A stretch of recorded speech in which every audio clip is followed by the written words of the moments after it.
ভাই মানেন আর না মানেন এটাই সত্যি। 9টা টু 5টা 8 ঘন্টার জব আপনার জীবন থেকে আপনার বন্ধু বান্ধব আত্মীয় স্বজন সবার একটু দূরে সরায় নিয়ে গেল, সবার সাথে আপনি তত বাইচা থাকবেন।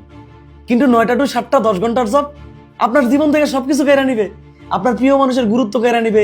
যেমন আপনার সন্তানদের আপনি সময় দিতে পারবেন না, স্ত্রীকেও সময় দিতে পারবেন না, বাবা মাকে সময় দিতে পারবেন না, কিন্তু তাদের সবার জীবনে আপনি থাকবেন একটা রূপকথার গল্পের মতো হয়ে, যে একটা মানুষ আছে সে সেই সকালে বাসা ছেড়ে যায়, আবার সেই রাতে বাসায় আইসা বিছানায় শরীরটা ফালায় ঘুমায়।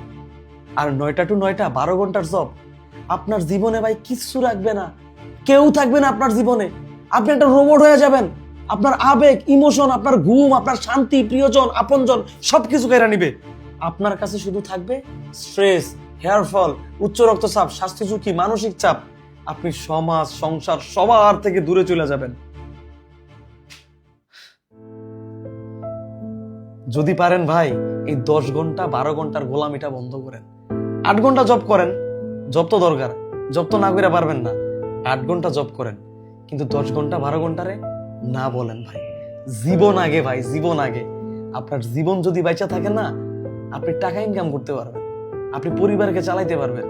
কিন্তু 10-12 ঘন্টার জব কইরা ভাই মানসিক স্ট্রেস, স্ট্রোক কইরা আপনি আপনার যদি জীবনটারে হারায় ফেলেন, তাহলে কি লাভ ভাই বলেন?